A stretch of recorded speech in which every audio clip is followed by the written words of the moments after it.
this number of people into a space is pretty difficult. I do want to start by setting some ground rules for tonight. I want this whole conversation to be respectful.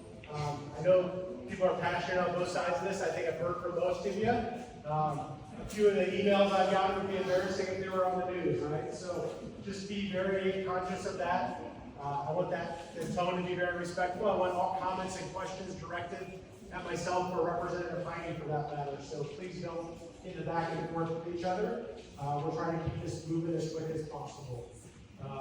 And we would like to keep it to about an hour here, so we can not drag on with certain conversations and that kind of stuff. So when you have a question or a comment to make, please keep it to a sentence or two so we can respect everybody's time. I do want to start by saying that we're really early in this process. I know most people have presented a proposal and there's a lot of discussion, and everybody's heard about this a lot at this point, right? And so when it comes to legislative action, no bill has been filed, nothing has happened at the State House. The first step really in this whole process is for a bill to move to allow the transfer of the license of the casino to move to outside New Haven, right? So Representative Heine will probably hear that discussion of, we're really just starting to have those conversations and hear about stuff. We don't even start till tomorrow, really, our legislative session. New legislators get sworn in. So we're really early in that conversation. So I haven't seen a bill. I don't know what that looks like. I don't know what the conversation around exactly the details of that will be. I will tell you from the start, I'm going to set the tone a little bit that I have not supported any gambling legislation in the legislature in the 2 years that I've been there. That's kind of my past and things like that. The casinos know that. I've met with them. I've talked with them about that. I've been very open about that. I don't think you're an evil person if you go to a casino and gamble. I think there are some major downsides to casinos, and so I'll tell you that from my start. So I'll be very open that I have a bias there to start with. I really want people to know that up front. I haven't been very outspoken against this because, like I said to start with, it's our job to hear everybody out, and I don't want to shut anybody down in those conversations. And that's why I felt like having this conversation be one-sided tonight wasn't super helpful. So I tried to invite as many people on both sides of this conversation as possible. So I'll finish with that to open that. Really just want to reiterate, please be very respectful tonight. It's not really that helpful to be yelling back and forth at each other. If you have a point to make, try to be as quick as possible. I do want to thank some of our local officials that are here from Allen County. I recognize many faces. You guys do know that my family's from a mile around the corner from here, right? So this is very important to me. My sister lives about 2 miles that direction. My grandparents grew up right on 24 in the Brook. So this is home for me, so it really does matter to me. So you do need to understand that. So, all right.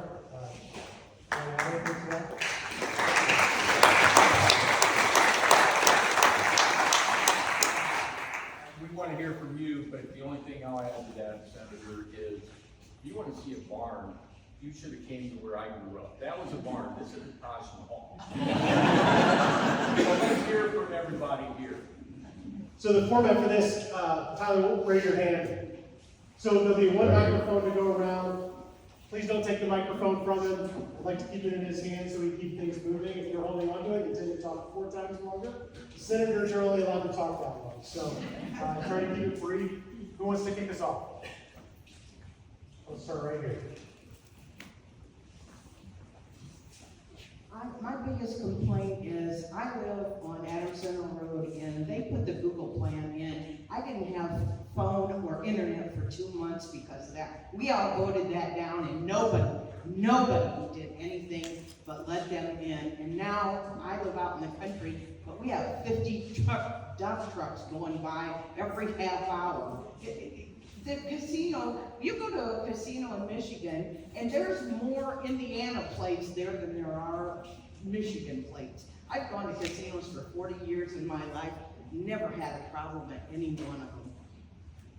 I appreciate that.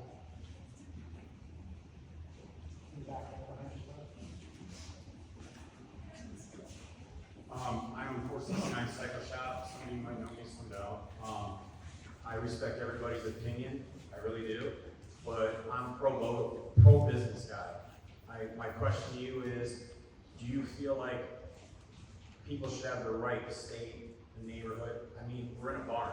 I hate the smell of the chicken crap on my field behind my house, but you know what? That's just part of life. I have to live there. I chose to live by that. I don't like people telling businesses what to do. They're using their money. They're building it with their stuff. They're not using our money. I get more crap at my bike shop than you will ever imagine. I have to pay $180 every month to give free food out to raise money for veterans because the city makes me pay a fine to get a permit. Now, I've been watching this election the last couple months, and I don't get political very often because it's not good for business. But I've heard so many people say, you know, they hate the government running their lives, and they hate the government doing this, but then the minute it affects people's lives, they're like, oh, throw that shit out the window. Now I'm against everything. But I'm a pro-business guy. My question to you is, do you really think government should be telling us what to do? I mean, if you're worried about crime from this, then we should shut down every liquor store, every bar, the casino that's been going for years. I eat lunch there. They have not that good of food. I'm ready for some new food in this town. I love the restaurants that are here. Don't get me wrong, they're good. But I'm ready for something new. But I'm also big on, do you feel like we should be telling private businesses what to do if they're not affecting people? If you don't like it, don't go. Yeah, and most people know that I'm a physician in here, so I'll tell you I'm probably one of the most regulated businesses in the world. So I understand that completely. And I do consider myself a little bit of a reform libertarian, where it's like there was a time, and I probably still feel this way now, government doesn't have to be involved in it. Why are we involved in it, right? So I will tell you that the way the system is set up now is legislators have to weigh in on this, right? Local government is going to have to weigh in on this. So I don't want to sidestep that responsibility to have those discussions about what should and shouldn't be, or should a casino, you know, there's only a limited number of licenses. So I'm guessing there'd be a bigger discussion to be had, we just haven't gotten to that point, about how and why we approve or disapprove of a casino in a certain area. And these have gotten kind of ugly in the past in those discussions for those reasons right there. So I'm understanding that for sure.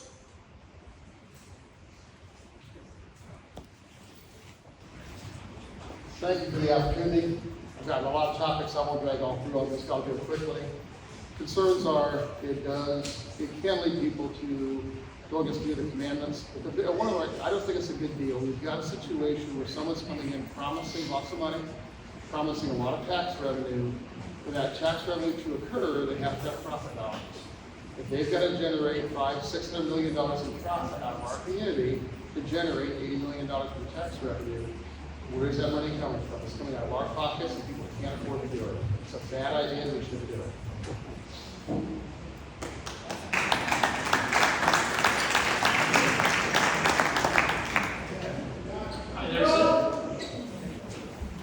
Hi there, Senator. Hi there, Representative. Just want to say thank you for putting this town hall on tonight.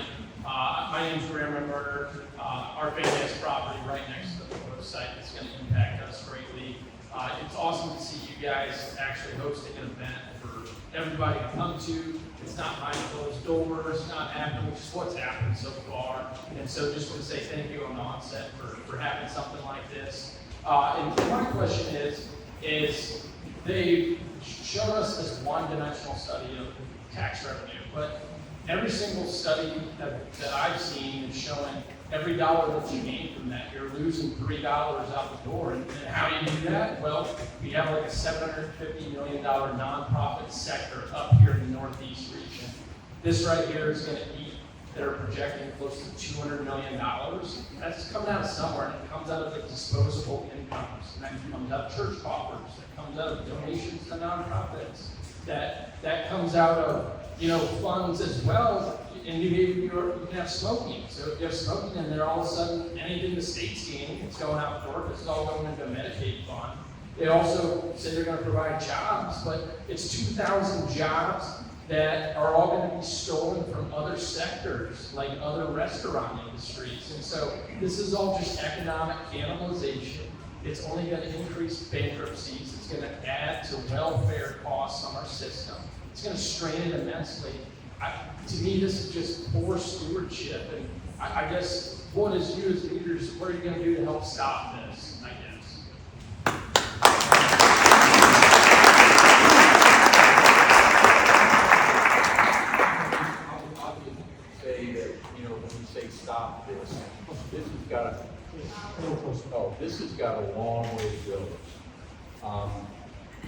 Senator and I were talking. You still can't hear me? Okay. This is, pardon? This has got, we were just talking before, you know, we're not even in the first inning, we're in spring training. A bill hadn't even been filed yet, but in terms of stopping it, you know what, it's gonna start on the Senate side if the bill is heard. And when you say stopping it, this whole room, everyone in here, the way we do things down at the State House, we're very transparent. It'll get a hearing in public policy probably, and everyone's welcome. Everyone can be at that meeting. It's on TV, but it's also, you are welcome to attend and make your voices heard. So it's got to go through 6 different committees like that. Okay, 6, not 1, 6 times. 3 on the Senate side, 3 on the House side. And everyone, this room will be more than, you know, everyone's welcome to attend those hearings. So it's very, very, very transparent. And I will tell you that, did we have any gaming bills in the last 2 years? I don't think we did we? There was a credit card charity gaming, I think, bill, but that was the extent of what I've seen. But transferring a license in the state of Indiana, it's very, very regulated. To come back to your point, you know, what you said about government should stay out of business, you're absolutely 100% right. But on gaming in the state of Indiana, we're not Nevada, we're not New Jersey, we're not Atlantic City, we're not Las Vegas. We are Indiana, and on the gaming industry, we are very heavily regulated. And we do that for a reason, because we want to control gaming in Indiana. So there's going to be a lot of opportunities for everyone in this room to make their voices heard down at the state level. Okay, and I want to make sure everybody understands that. You know, we're. Can't agree with that. Well, we can have some. We can have some more input, but I just want to make sure that everyone understands this isn't a done deal. We haven't even started yet. As Tyler said earlier, tomorrow's organization day at the State House. We haven't even started anything yet. So I just want to make sure that everybody understands that. I'll take part of that too, is that, you know, there's a lot of rumor and speculation going on, and I would just say that most of what you've heard is probably not true. You know, our job is to meet with as many people as possible, right? And one of that discussions, what you just brought up, is transparency. I'm not afraid to have any discussion. I've met with actually several of you in this room already. I've met with the casino that's proposing to bring this here. That's part of our role. So it's not one of those things where you can say, hey, they're for this or that. I told you my stance when I got up here, so I'm very open with those things. So when we talk about that, with that being said, anytime you talk about tax revenue and relying on that, I've been around a couple of years now in the State House. Anytime there's a bill or a discussion about relying on a certain number, I always have a little bit of a fudge factor there to know that it's probably not going to be a windfall that we describe it there. It's not that they're lying or they're misleading or anything like that. I'm not saying that at all. I'm really just saying that's the game, right? You propose something, you try to look at it as good as possible. So I wouldn't rely on those numbers as saying, hey, this is set in stone as being, this is the economic impact for the region. And so from that standpoint, we do look at that stuff. I've studied it in pretty good detail. I couldn't cite it from memory, but I've looked at casino stuff probably more than I've ever wanted to over the last few weeks. So, but those are things we weigh in. But I would never vote on something based on, you know, the financial impact a little bit this way or a little bit that way. Next comment or question? Well, let me start with you, Mary. Thank you for also doing this meeting to give our voices be heard. Jeff Springer, as far as transparency is concerned, I met with the mayor from Dayton. I was very disappointed when he said that there was no grassroots effort to ask for a casino in this area. Instead, he said Full House Casino actually came to him. And then he immediately signed non-disclosure agreements. So he couldn't share this with the public. Now, he is not, Full House Casino is not a vendor that Heine uses. They're not a company they do business with. I really don't understand how the government gets involved in capitalism that competes with the free market. Because who are the biggest beneficiaries? The government is, because they take a large portion of the tax revenue that you retain commission, and the casino, which is headquartered in Las Vegas. And we're left here with the social costs. We're left here with the substitution effect that's mentioned by this gentleman here, in that a casino is not the same as a factory or any kind of other business. It's more like a restaurant. So when a restaurant gets put in, like a Culver's, for instance, on 99, it may be competing with other employees at other restaurants. It may be competing actually with the services too, and the food. There's other Culver's, there's other restaurants in New Haven. If it were a factory, if it was a GM, if it was a, I don't know, something like that, then revenue comes directly into this area. Families move here, additions get built, families make money, so forth and so on. That's not the case with the casino. And I can tell you this also, there was a study done at Boise State by, I think his name is Professor Twitch. He did the study himself. His study was not biased, like the paid-for marketing study that Full House did in this area, which, by the way, did not account for social costs and substitution costs. I would like to see that, if that's the case, if the state's going to be looking at that, to have those things included in it. But this gentleman did a 15-year study on these regional casinos. As you get, if you remember, in 1988, all we had were destination casinos. We had Las Vegas, we had Atlantic City, and now we have this proliferation of this positive, if you will, for-profit, government-type funded gambling institutions being put in place. I just don't see how this is a benefit for our area. And what he showed from the study, basically, over 15 years, is that there wasn't any economic development that came from it, in terms of more economic revenue and more employees.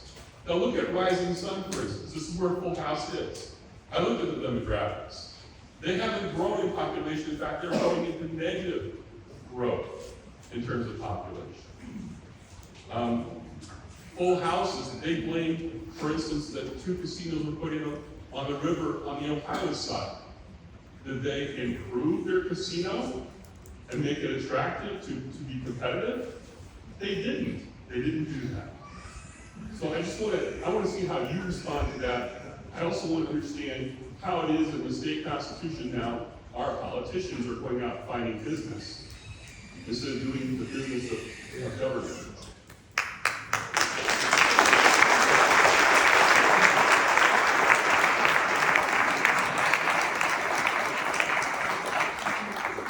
Reply to a few of those things before we move forward. You know, I don't speak for the mayor of New Haven. I know the mayor of New Haven. We met. I was one of the first people I heard from about this. So I don't have any NDAs signed. I've not talked with anybody that I'm told I'm not going to tell anything. I'm pretty transparent about things. Sometimes too much so. It makes people nervous, but that's okay. As far as the social costs, I'm an ER doc in my day job, right? I spend most of my day treating substance abuse, some people with mental illness, gambling addictions, those kind of things. So I very much understand the social cost of a casino or gambling and things like that. That's why I started off the conversation the way I did. So that's not lost on me. I don't think when we talk about the news headlines and those kind of things that we weigh those kind of discussions. I know many of my conversations have been weighed around that, where people are worried about what's coming. I think you look at some of the studies, I'm a data scientist from my background, and when you go through school and look at that, some of them are really good. I don't know the one, I don't know where you said it was from, I missed that part of it, but. Boise State. Boise State, good. And so I'll look through that in detail. I've looked at a lot of them. Some are good, some aren't, on both sides, right? So there's a lot of data out there. I always worry about something that's paid for by a vested interest. You look at pharmacological drugs and that kind of stuff, so I'm very well aware of that bias that's there. So it's not lost on me at all. I do worry about the impact to the city of New Haven. I'm comfortable saying that a casino is not an economic driver for a community by looking at the way things have moved for most areas on that. So. Good luck doing it.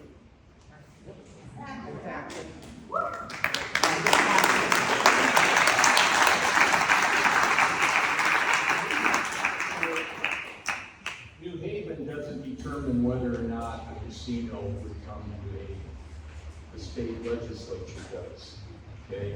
And a license, we have limited amount of license for casinos, state of Indiana. How many, 7? There's more than, I think there's 13. 13, okay. There's 13 licenses for casinos in the state of Indiana. The legislature doesn't want to expand gaming. So in order for this to happen, a license needs to be transferred from Rising Sun Casino to up here.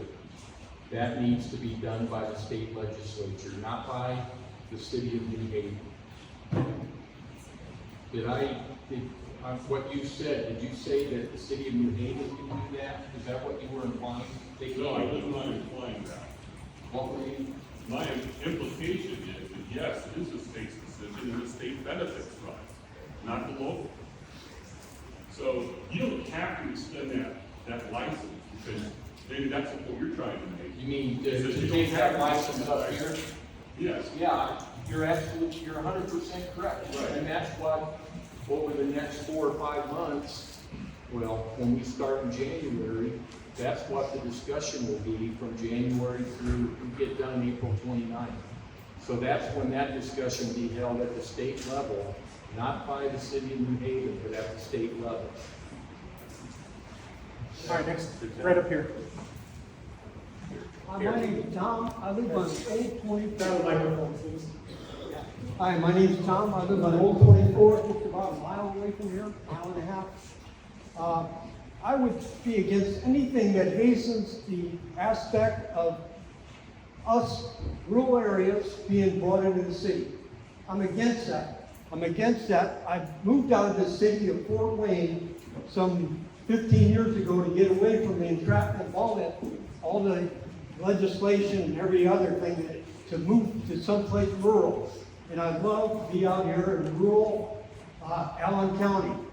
And I would be against this because it would be something that would help the city to annex my property and my neighbor's property too. And I want to get that.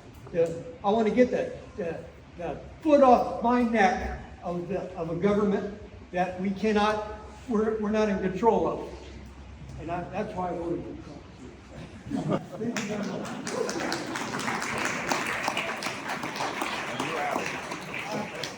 Just want to reiterate, we either have people who do really good run-on sentences or just try to keep it short. I want to hear from as many people as possible, please. Hi, my name is Jamie Pittman. I grew up in Chicago. Lots of food, restaurants, lots of businesses. My husband and I moved out here over the summer to get out of Fort Wayne. We've been together for years. My husband was an active heroin addict when we got married. We've been through the NA program. We've met a lot of people over the years. We've seen them in and out of recovery. I don't think people realize that addiction transfers. You know, you stop doing one thing and you start doing another thing. So people go to the casinos and then they'll go back to heroin. We have 3 daughters.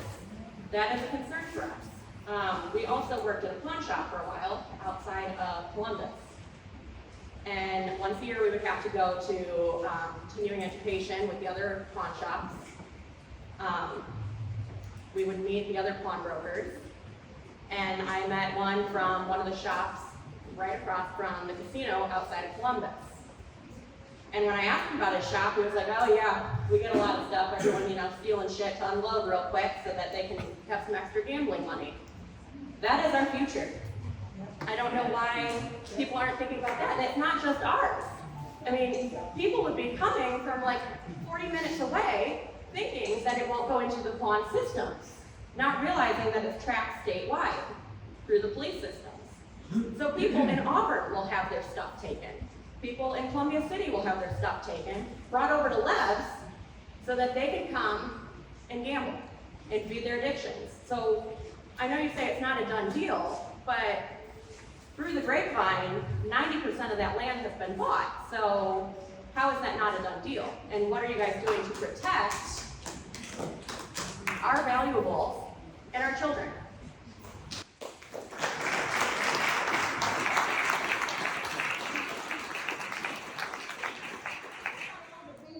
There's a bingo hall on every corner, and they've been bingoing for years.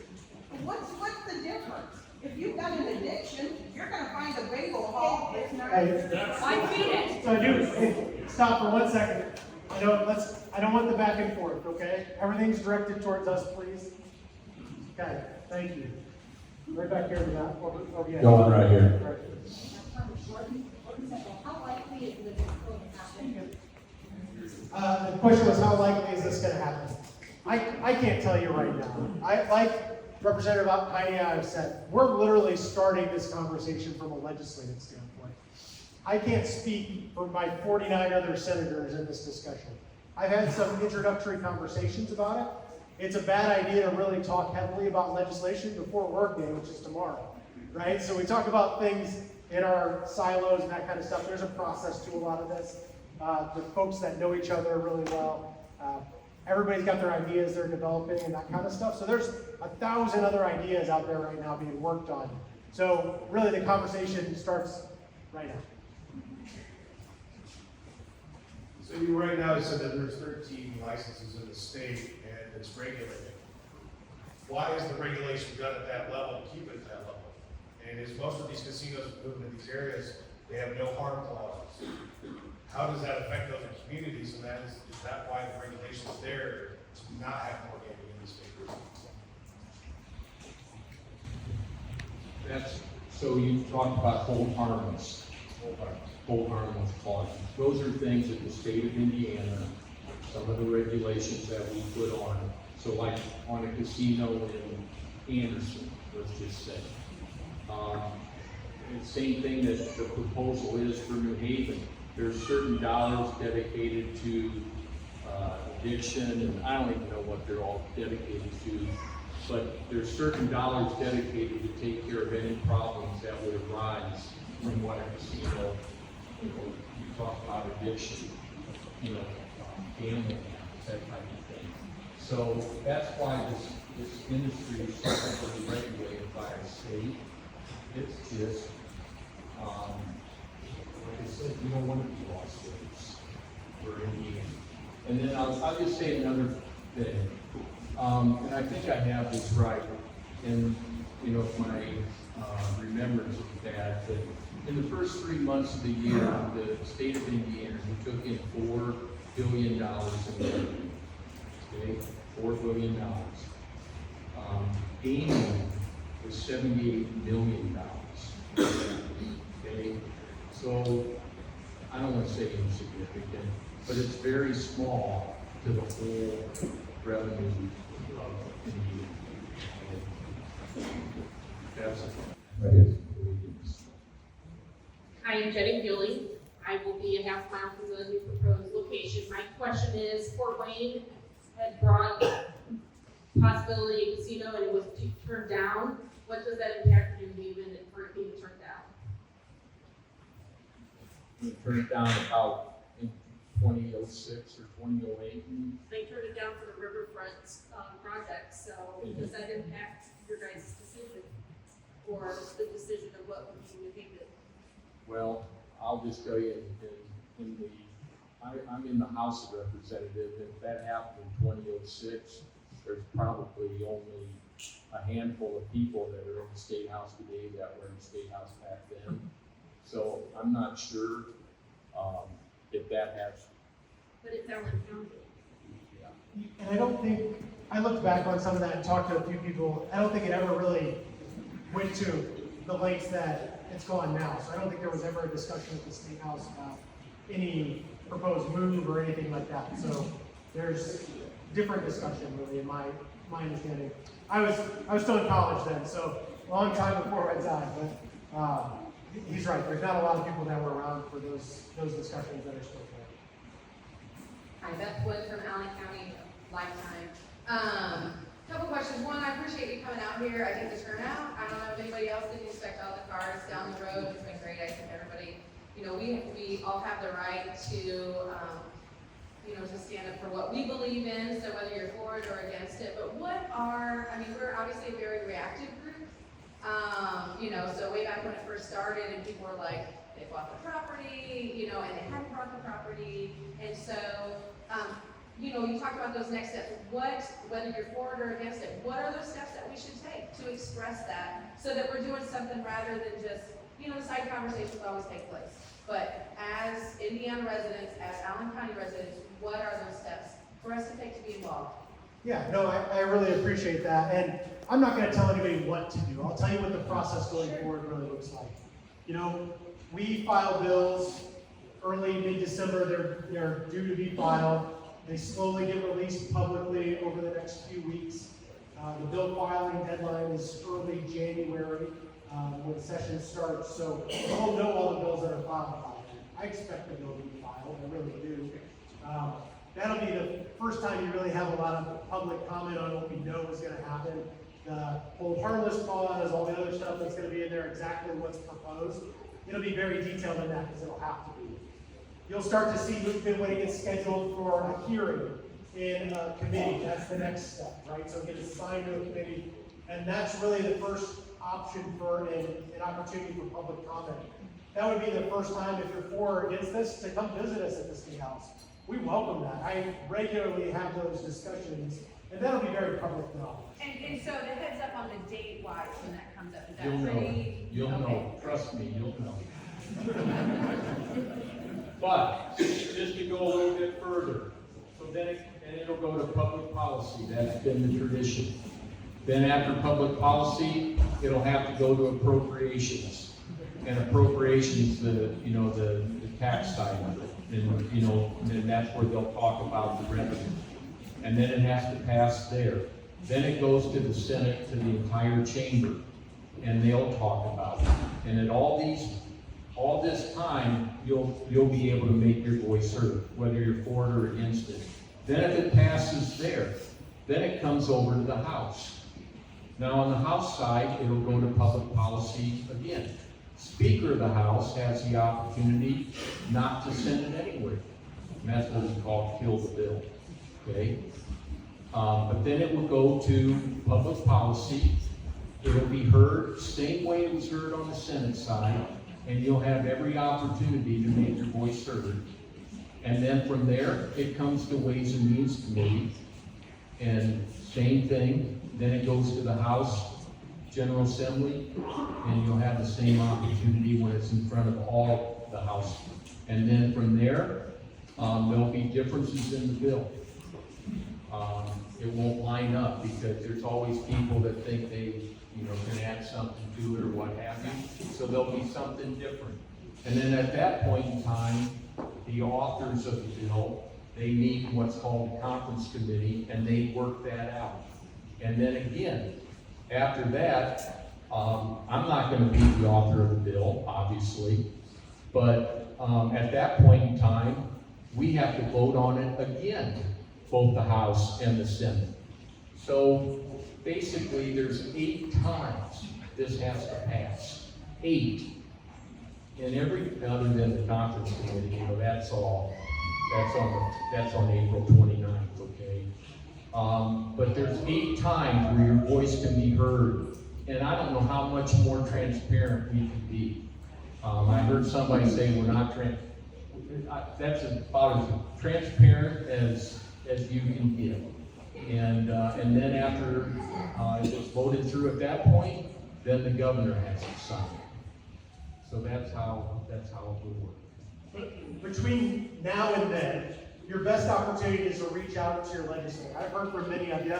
Most of you in this room probably have my phone number. Somebody I walked in the room and they're like, I'm surprised you answered the phone when I called, but that's the way this works, right? That's why we have the representative democracy that we have. And so I'm happy to hear from you. I know Rep. Heine's really happy, so flood his inbox. I don't know how you feel, but that's how this works, right? You know, when they gave you your business cards, I said, hey, my cell phone's not on here. You don't want your cell phone on here. And I said, no, I want my cell phone on. So I have my cell phone on my business card. And, you know, I think I know where this room is at. I mean, I've lived here all my life, okay? But I'm 1 out of 100. Senator Johnson's 1 out of 50. There's 49 other people on his side and 99 people on my side that, you know, we need to educate, okay? We got somebody back here in the back. Question here, we'll get you guys next. Joe Novosel, Fort Wayne Astronautical Society. The society's been around for 65 years, and our mission is to bring the night sky to Fort Wayne, New Haven, and other communities. And the casino lighting will impact our operation. We'll have a much more difficult time bringing the sky to the people that come out. So and we're investigating the impacts to the society right now. When we get that documented, how do we bring that forward to you in order to make that harm known, what the extent is going to be? Can we send documentation? How does that work? Yeah, I would like to see that from you. It's something that, you know, talk about being a farm boy, you know, you grow up in the country in Grable, Indiana, or New Haven, or Whitburn. You know, change is okay, but that's a huge impact, especially you lay out in your backyard and want to look at the stars, even you don't have to have some fancy telescope for it, but that is a thing. So we would like to see that. Documentation to you, how? Just send it. I'll give everybody in this room my email right now. So it's s14@iga.in.gov. All right. And that's on our website at the State House too. So. And mine is my personal email. I don't like using my State House account because I never get to read it. So mine is dave.heine85@gmail.com. Thank you. Alexander, and I was a resident of Fort Wayne from 95 to 04, and I was with a regulated business at that time, and I relocated to Shreveport, Louisiana, where they do have casino on the river there. There's 2 communities, Shreveport and Bossier City, and there were casinos on both sides. My question is, has the state of Indiana even thought about in this proposal and moving one license from one area to another area? Because that occurred with Margaritaville there. How much of this revenue is going to come straight back to this community versus just being put into the general fund for the state? Has that been thought about with the change and moving? And then with the process of regulation, what you're saying to me right now is there's not a sponsor for the legislator to see this bill from this area, you know, supporting it yet? There probably will be. I'm not going Where's the to. money and where's the support? I'll work backwards there. Okay. So I'm not going to speak for any other legislator. It's they can bring the same number of bills the rest of us can. I will not be carrying that bill. As far as the money goes, there is a potential windfall for taxes locally. It's not going to replace everybody's property tax like I've heard.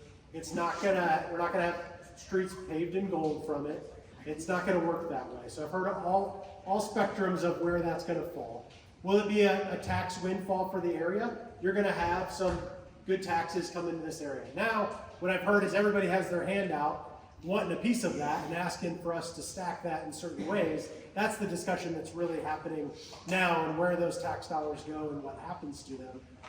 I have not delved into that far enough to see what exactly the split should be or what it would be in mind, but that discussion is happening.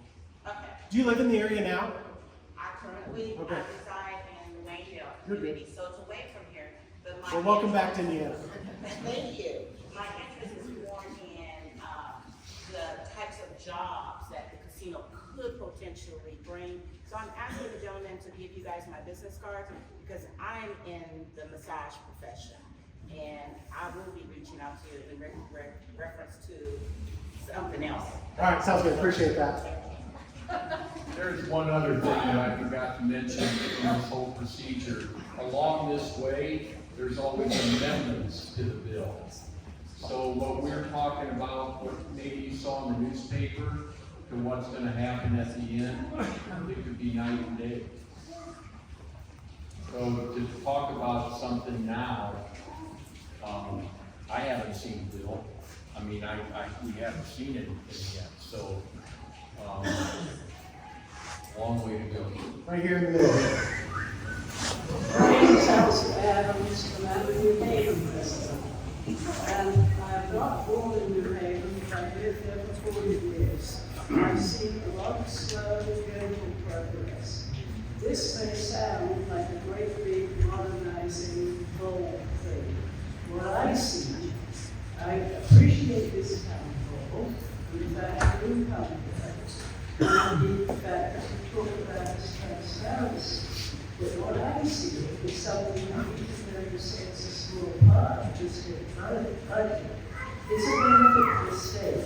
And it may be very transparent in all these meetings, but to me it seems a little bit like a plate glass wall against which local people are we very confidently trying to stop it. Because the state likes the idea, where the local people really have an important say compared to the rest of the state. I went to the information room meeting, and my impression there, the slick vocal gentleman presenting the casino, obviously his job was to present only the good side. Jobs, yes, short-term construction, a lot of money, but not much. Then low-paid jobs, cleaning, maintenance, like, hotel laborers. What is documented is that bankruptcies go up 25% in areas where where gambling comes in. That means money that should be going for housing, local products, things like that, go to the casino. The house wins the people don't. And I would like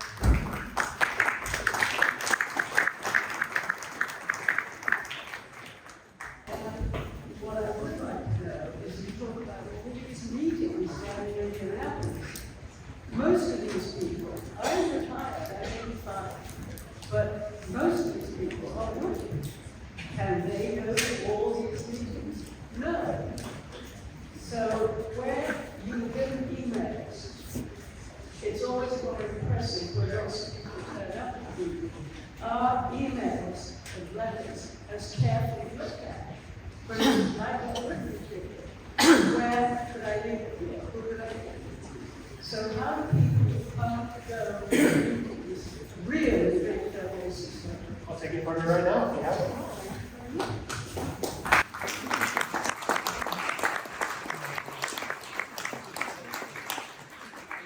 You're very well spoken. I appreciate that. I could use a comms director for my office. I will say that, the legislative process, I've been involved before being a legislator. It can be frustrating to get down there. But a big part of the reason why we are here tonight is for that. We want to hear from you. I think that's a big part of the reason why you're seeing us tonight. Normally we would be at the State House tonight for public servants prayer. So we're missing things that we normally like to go to, but this is really important to have this conversation. So I want you to hear that directly from me. Thank you guys for coming. My name is Ben Reedy. Live here in the area. Question is, my siblings go to school just a 3-minute drive from the proposed casino site. They're expecting, I've heard anywhere from north of 3,000 cars a day to visit this. We just saw over the weekend a terrible accident there. Senator, as an ER doc on your off time, if you have off time, I know you probably see a lot of bad accidents and people come in. Do you think that this would be an uptick in that and something to be as concerned as citizens here in this area, especially with that dangerous intersection there? Yeah, I mean, it's always a concern. I was very concerned about the previous location. I do have concerns about this location. I haven't seen any traffic patterns or the specific data around that to really have a formal comment on what that would look like. Definitely traffic patterns will be augmented quite a bit by that. And so my sister and her kids live a couple miles the other direction, so it really is an important thing for me to look at. Right. Whether you are for or against the casino, I would strongly urge that you Google the reviews for Full House Casino's current locations. They're not great. Also Google their financial situation. You will find that in the past year, they have lost $28.4 million. In the operational earnings call that CEO Daniel Lee had on November 6th, where he told us that he wanted the casino to be built within 2.5 to 3 years, he told Rising Sun in Southern Indiana that it wouldn't be for at least 5 and maybe 7. He also, the company also, their stock has been dropping. They're at an ESG risk in the severe category, which means they're a severe risk for anybody investing. If you look at the U.S. Bureau of Labor and Statistics, they say the average, the median salary for a casino hotel job is only $29,390. That means half the people working there are going to make less than $29,000. And on top of that, because of their financial situation at that same call, Daniel Lee said that payroll should not grow for their company going forward because they can't afford it. Also, they're claiming that they're going to bring 2,500 jobs, but if you pull up Full House Resort's website and look down, they claim they have 7 sites, it's really more like 5 or 6, but their total employee number is only 1,835. The highest employee number I could find for any of their sites is 500 people. So I don't know where they're coming up with this 2,500 number. That is extremely exaggerated, and a large number of people working there will be making salaries close to the poverty line.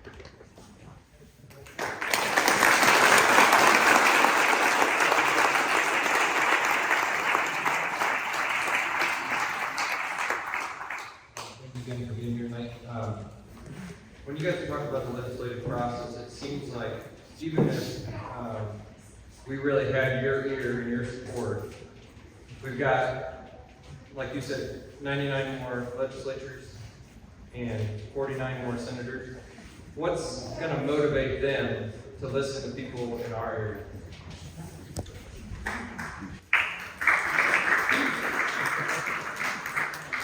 So I always put yourself as a state representative down in Jeffersonville, Indiana. Okay? What I'm here in District 85, but if something's going on down in someplace far away from here, what motivates me is I talk to the representative of that district, I talk to the senator of that district, I talk to the other state representatives surrounding that district, and I get data. And you know, one thing that we do, we pride ourselves in doing down at the state, at least, you know, I'm on the Ways and Means Committee. We don't make decisions without data. We always strive to get data, not rumors, data. And that's how we make decisions. But we talk. I'm down there from January, my wife. I'm down there January 8th through April 29th. Okay, down there 4 days a week and sometimes more, Monday through Thursday. We talk. You're talking to all the legislators, and that's how you get the lay of the land. You get information, but you don't get the information that you get in the hearings, in the committee. So when this bill is heard in the Senate, in the Public Policy Committee, there is documentation, there is a readout. You can read the entire meeting. That's my job, to read what all the comments were. That's what we do. Sometimes it's not the most glamorous thing to do, but that's what I was elected to do for my community. And everyone else around the state, that's what they're elected to do for their community. So that's how we get our information. And when people testify, you know, you're under oath when you testify. So you read that testimony, and decision based on data. Tyler, up here in the front, this lady's been waiting up. Hi, so I live in New Haven, right across from the schools, basically 2 miles down from where this casino's gonna go.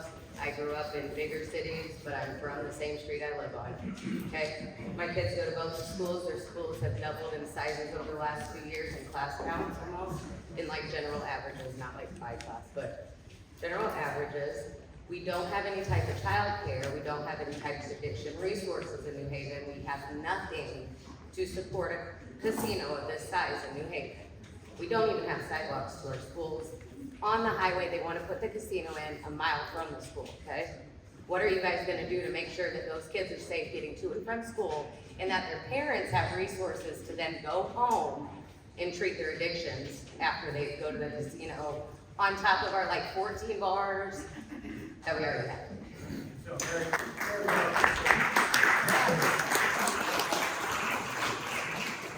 And definitely, I just want to say that those are things we're thinking about and weighing, and we'll discuss with our colleagues as this moves forward. So definitely something very much to think about. Hi, I'm Teresa. I live in New Haven, and I actually did live by a casino for 4.5 years in Detroit. And I actually moved back here to get away from that because I know what it's like to live by a casino. So I know that there's more drugs, there's more prostitution, there's more human trafficking, and you're gonna get broken into. I don't care where you're at, your car's gonna get broken into, your windows are gonna get smashed, your house is gonna get broken into. Things are gonna happen, and it's not something I want in my city where I moved back to feel safe. I moved here because I wanted to get away from it, not so that somebody else could bring us to the casino. I would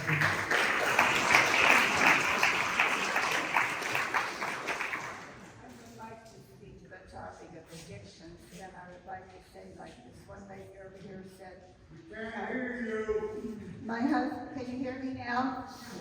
My husband and I have been going to casinos for somewhere between 30 and 40 years, and we have never been tempted to go to any other addiction from gambling. Now, of course, we may be addicted to gambling, but it doesn't tempt us to pick up other addictions.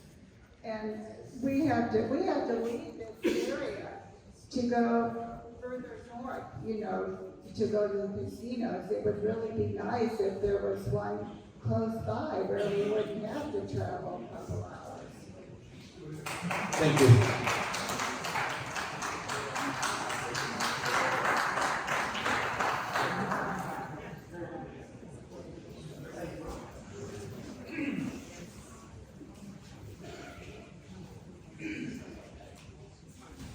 I just was wondering, I really appreciate the fact that you explained the process of how a bill gets passed.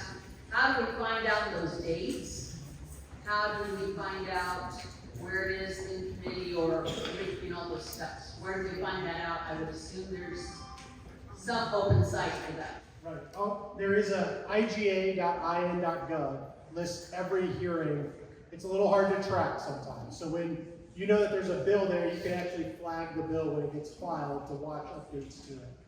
Could you repeat that? iga.in.gov is the state website. It has all our legislative activities on it. I will send out updates. My staff will every time there's an action with this bill in my newsletter. So everybody knows where things are at on this process. So we're committed to doing that already. So I'll post updates as this goes along. So my question is, you said how the process goes, and the different meetings and hearings and all that stuff. If it gets to the point that this goes through to the governor and he votes to pass it through, as a community, is there something in the way that makes it so that we get a vote in that as well? So you approve the process of voting the license, but if the community says, hey, we do not want to have it here or we want to have it here, would that ever come to a community vote? Something like a referendum that we would be able to pass on to? Yeah, we've not seen the bill or anything yet, so I don't know what it's going to look like. We've had some of those discussions. But I couldn't give you a definitive answer on that right now, on whether it would be a Allen County referendum or New Haven City referendum, how things like that would look on the back end. I've been having those discussions to understand what the impact and when that vote would occur and those kind of things to understand it a little bit better, but that's not been a part of the discussion as what I know. Is that allowed in our legislation? My understanding is anything can be allowed in the legislation as it moves as a stipulation of the meeting. We do have Senator Liz Brown is here, so. Everybody give Senator Brown a round of applause.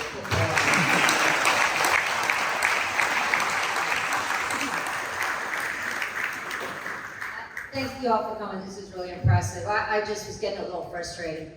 I really appreciate my colleagues, but I said when I met with the lobbyists this summer, I was a no and a hell no. I just said I'd be very quiet and respectful of the process. So you don't actually get as many chances as it sounds like. I'm going to be really quite frank about this. There's a committee hearing in the Senate if there's a bill, and there's no guarantee there's a bill, because there have been a lot of rumors going around. The senator who actually has this casino in his district told me from the get-go he was never carrying this bill, and there were rumors that he was. His name is Senator Maxwell. It's in his district. So I'm not carrying it. Senator Johnson's not carrying it.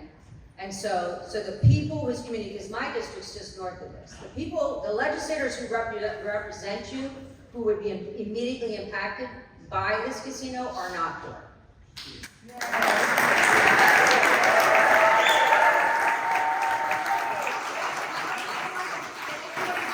It's not going to much tonight, so we don't need to be here that much longer. But I just want you to understand that this is not an economic development package. There is money that comes to the communities, but that's to make them, thanks for doing this. This is because the state needed tax revenue, and this is a vice we decided to legalize and tax in the state.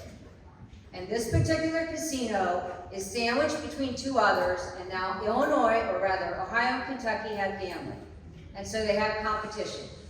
And now they're making money, but not as much. And you're right, whoever said they're not as well run. Because some of the other casinos have been able to link themselves with FanDuel or DraftKings, so they are allowed to have online sports betting, and then the casino they are affiliated with keeps it. This one does not. And that's why they're also not as profitable. So I've been around not long enough to legalize gambling, but to see the hot mess. And we have a legislator in prison now because of the license that moved from up in Northwest Gary, and one moved down to Terre Haute. So if you don't think this is a hot button in the legislature, and you don't think people are going to be looking cross-eyed at how this bill goes through and who's getting paid out, I guarantee you they're going to be. And I would just say to you, as a good friend of mine, actually it happens to be the former senator from this area, who would say, is the juice worth the squeeze? And I would say the amount of money, I don't give a flying fig what unicorns and rainbows they're promising. I don't think the amount of money they're promising is worth it to this community. And that's the message you need to send.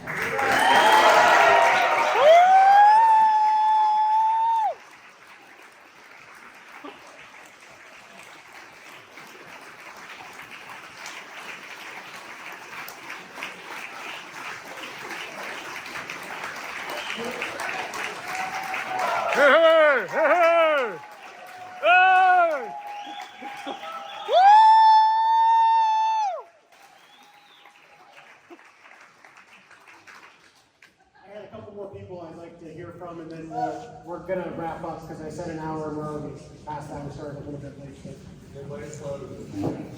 This isn't any facts, figures, just responding to the lovely lady up here. And before I respond to that, thank you to Dave Heine. I called down to the state. He was Johnny on the spot the next day, called back, and very generous with your time. So thanks to that Representative Heine. I really appreciate that. I volunteer at a nonprofit in Fort Wayne. The other day I was there. There's a lady who is 82 years old. Every time I go to volunteer, her and her husband on vacation go up to Soaring Eagle in Michigan. They love it. So when I went in that day, I said to her, not call her Alice, that's not her name. I said, Alice, I bet you're really excited. And I didn't didn't blink an eye about which way I was feeling about the casino. I bet you're really excited. You and your hubby don't have to travel so far. And she turned around, 82-year-old lady, said, "You have got to be kidding me." She said, "That is the worst decision you can make." She said, "I see people," by the way, she said, "we only bet penny machines." She said, "That's how we've learned to do that." I don't know anything about penny machines. But she said, "I see old ladies, retired ladies, senior people, sitting at the same machine for a daggone week, putting coin after coin after coin into a machine." Now, I'm not saying that's you, but I don't know about you people. I could think of about 1,000 other things that I could do with my time than sticking a damn coin in a machine.